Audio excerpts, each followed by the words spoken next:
And we're on. We're on. Good night. How you doing? It's debate night. Recap. Round one. This is a good one. I'm going to wait for everybody to come in. Log in. Tonight was night one of the debates. We got a lot to discuss. First off, hey everybody. Hey Monet, what's going on? Tonight was a key, bitch. It was a key. Hey Troy, what's going on? Natasha, hey boo. What's going on? Kim, Mississippi in the building. Hey, how's everybody doing? Casey? So I'm gonna wait for a few of y'all to get in, but bitch, we got a lot to recap. We gotta go to work in the morning, so I'm gonna get started. I'm gonna say this off the bat. A few people knocked themselves out the box tonight. A few folks kept themselves, like, I have a couple categories tonight. I have the people who got the juice, the people who have me interested to hear more, and we have the people who have knocked themselves totally out of contingency for me. We're going to start with the people who knocked themselves out of contingency to me, and this one is a big one. Beto O'Rourke, you're done, sis. You're done.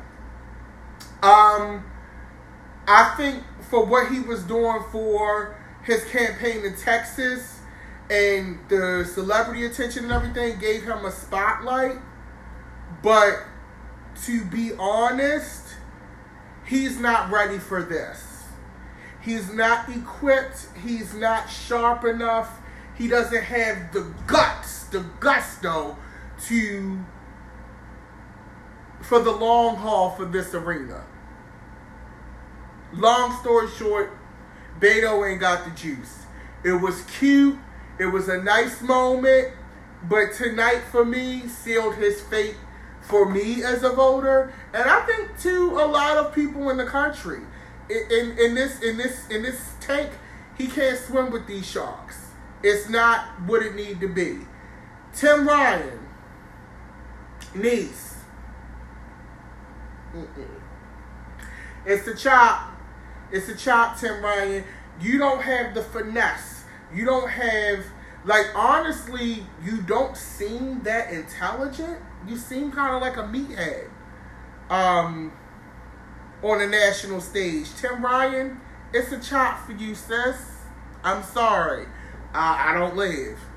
Gabbard, I don't think you really feel like you have a chance at winning anyway. I think, like I stated in one of my posts, I think Gabbard entered the race to raise her profile.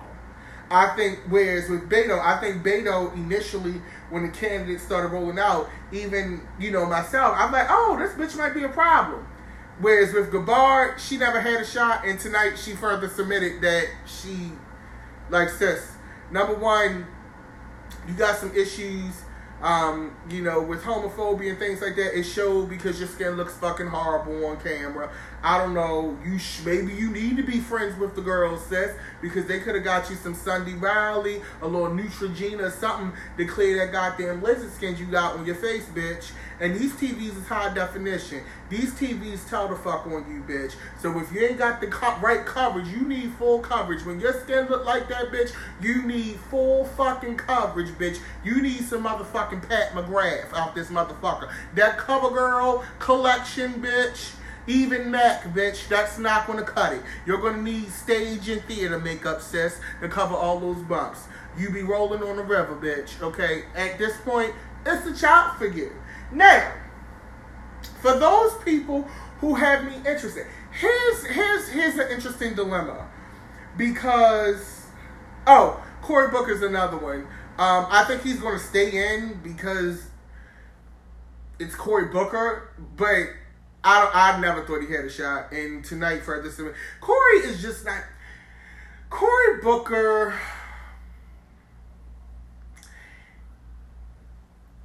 He strikes me as a panderer. He panders the voter. You understand what I'm saying? Like, he panders for your. It's some. He has an authenticity issue. He has an issue with. He has an issue with me believing him. I think that Cory do really have passion, but it just doesn't read as authentic. It reads as pandering. You know what I'm saying? Like, that's how it reads. Now, de Blasio. I know New York does not like de Blasio. For our cabinet members in New York, you guys can explain to the rest of us why you don't like him so much. I'll do more research myself. But I'll say this about de Blasio. He comes off as fucking aggressive. Part of that is the New York shit. But a lot of the shit that he was saying, I could get with it. And I'm just being 100. You know, I ain't got no cut cards. Even though I think he has serious likability issues, a lot of what he was saying, to me, made sense. It's just that sometimes it's not the messenger, sis. It's not the message. It is the fucking messenger. And de Blasio has to work on having a little bit more charm when he executes his ideas. Okay? You have to, it's not endearing. It comes off as a little aggressive. But what he was saying, a lot of what he said, I was like, 5 points Gryffindor, bitch. Where is the lie?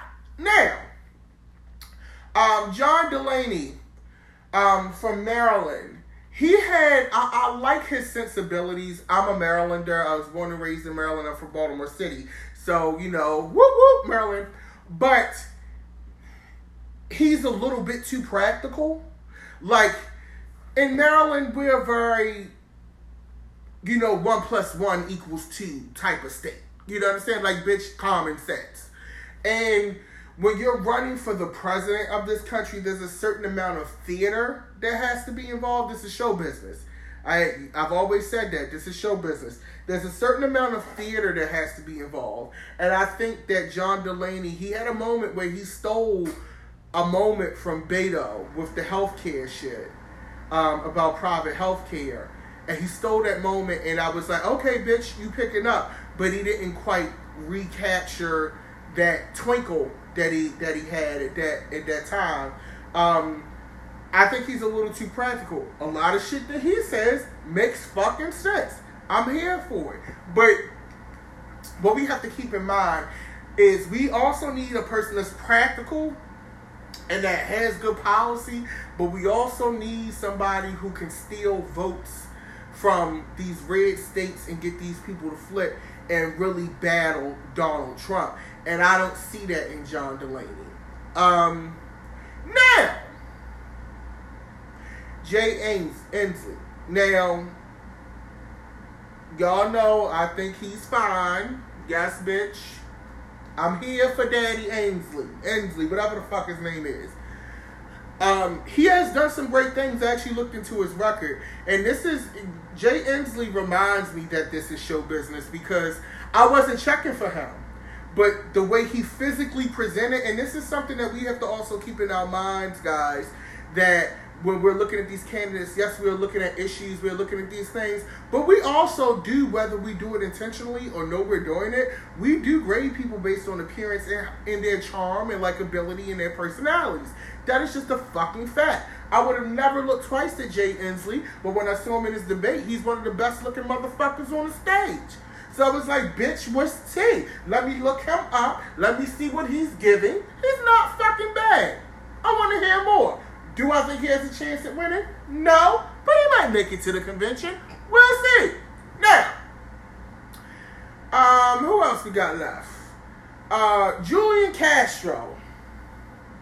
I like Julian Castro. If you go back to our past cabinet meetings, I was like, he's one to watch. I think Julian Castro has a few things working in his favor. Yes, he is the only Latino candidate in this campaign, and in a time where we're having fucked up shit happen in this border issue, it's a great time for him. However, That's not the only thing that you can ride on, Julian. Julian understands policy, and he understands policies and laws, because when he was spitting out them codes, bitch, them bisections of the immigration laws and the gun laws and Article 85.6 and 58.2 and all this shit, I'm like, this bitch knows what the fuck he's talking about, or at least he was prepped to know what the fuck he's talking about. But my one thing with Julian Castro is, and I wouldn't even be mad at him if he did this. Are you the general public that are not in that Latino population are going to say, well, are you going to be able to govern for all Americans, or are you just going to be looking out for your people? Now, Obama ain't really look out for black people the way that Trump looking out for these big businesses and white folks. Let's just keep it 100. But I got a feeling Julian Castro going to fuck shit up. Okay? So we'll see how that works. I think I love that he's serious, but it's like, sis, lighten up a little bit. I'm just saying, it'll make you more human. I think that's the one thing I would say for him. Who else we had on the panel tonight? Shit. Oh, I'm going to get to the elephant in the room. Elizabeth Warren. Elizabeth Warren, that bitch got the juice. I didn't know if she would be able to come back. The thing that makes Warren a real... Oh, we got to get to Amy Klobuchar, too. But the thing that... with Warren, Elizabeth Warren, that I really like, that bitch passionate. But the difference between her passion and some of these other folks' passion is this bitch actually got a plan, okay? That's the difference. When you can marry that passion with actual policy, you've got a fucking winner, okay? You've got a fucking winner. And Elizabeth Warren, what I like about this bitch, and you know, when I say bitches, that's gender non-specific. I know how I do. Shameless plug. What I like about this bitch is she understands the theater portion and the policy portion of what is necessary to run this fucking country and actually run in a presidential election. I think she's the only one, at least out of who we saw tonight, that gets that. Because she laid out policy, and she gave you some gusto. And I really believe this bitch. This bitch look like she ready to two-piece the fuck out of anybody. You know what I'm saying? That's just the bottom fucking line. Where she came in as a favorite and she delivered upon that promise. Beto came in favorable but totally floundered. That's the difference. It's a difference between execution and actual realization. And potential, and execution. There's a difference between potential and execution. Sorry, I've been drinking Domaine Decanting and lemonade.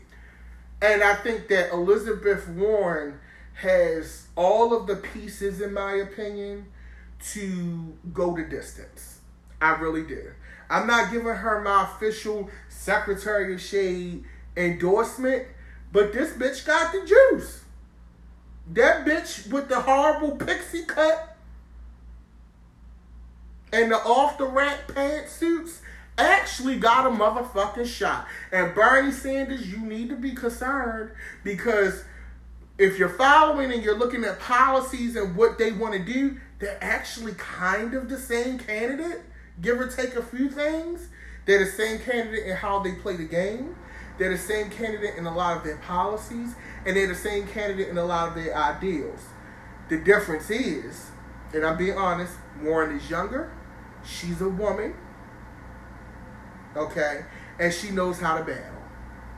So Bernie, I would be concerned with Elizabeth Warren, because Elizabeth Warren, not only did she do her job tonight, but she actually won over some people that she didn't have. Because, you know, another thing, and I don't want to give this bitch too much life, you know what I'm saying, I'm trying to be bipartisan, okay, but I gotta give her 10s, okay. The thing with Elizabeth Warren is that actually going through the whole issue with her saying she was Native American and then them doing the DNA test and then the Native American trials was like, bitch, you tried it.com. She actually was able to outlive that. She's one of the few folks that actually have experience with sparring with Trump and actually flustering him. So she's already set the precedent that when it comes to the little dumb social shit that Trump does, she can play that game with him. And that's very important in this election and in this campaign. Okay? All right? That's very important. And when you marry that with a bitch that actually have policy plans, and I'm not talking about what she promising to do or what she thinks she can do. No, this bitch is like, this is what I'm going to do. This is how we do it. This is how it can be done. We need to do X, Y, Z, and then we'll go here. She's one of the few that's laying it out like that. She bring it to you every ball, bitch. You ain't got to agree with me, bitch. It is what it is. Now, Amy Klobuchar, okay, I had no idea, really, I had no opinion about this bitch, okay. I was like, okay, bitch, another bad haircut, you know, she's a lawyer, okay.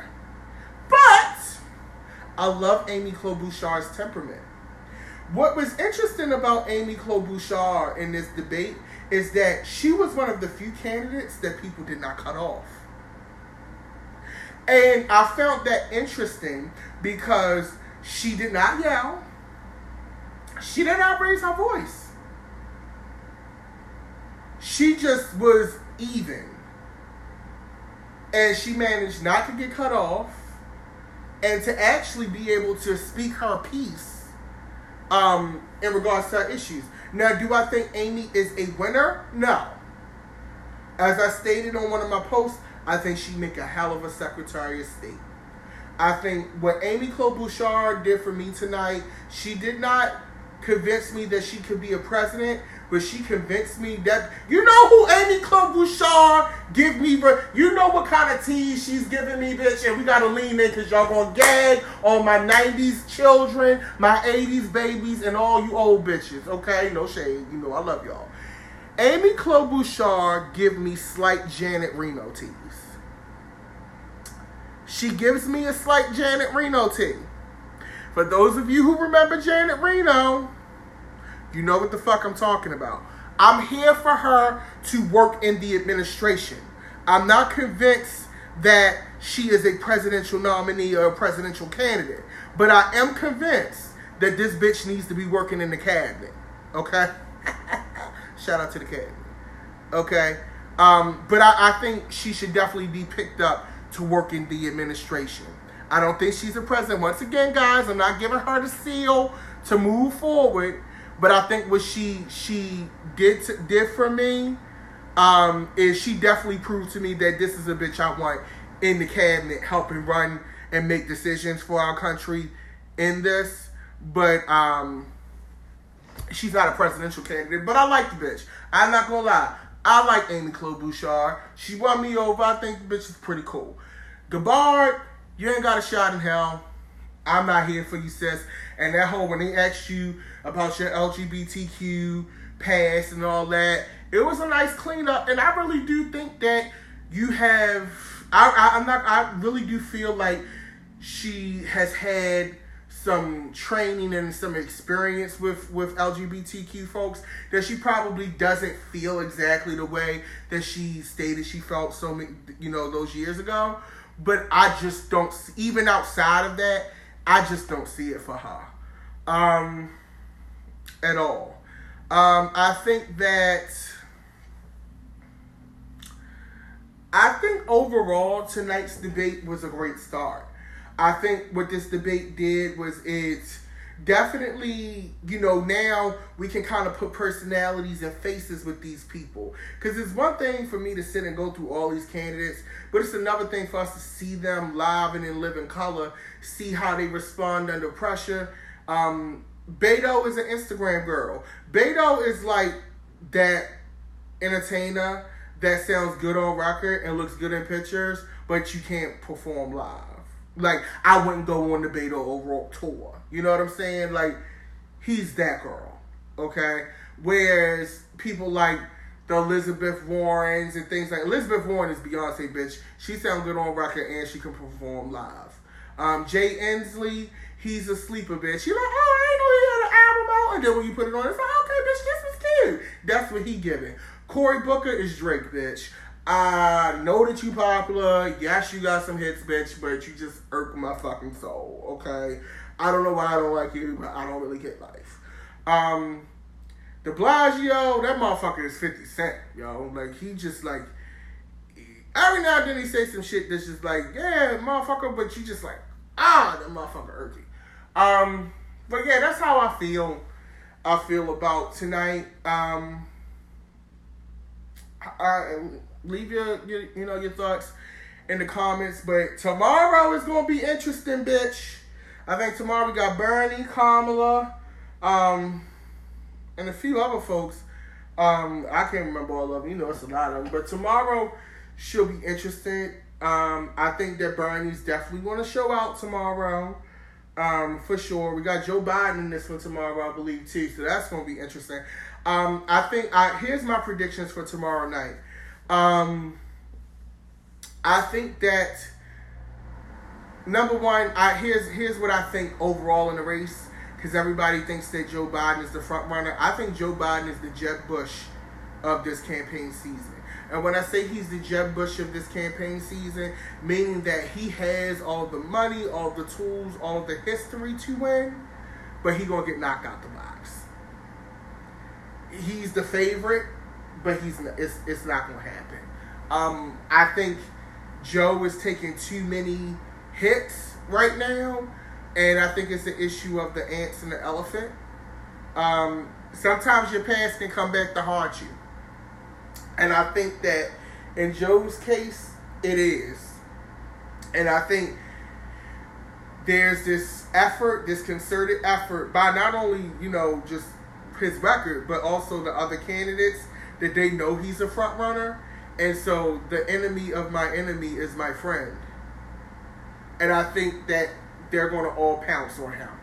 And I don't think that Joe has the stamina, in my opinion, to really sit and fight all of that off. He sat in the White House before.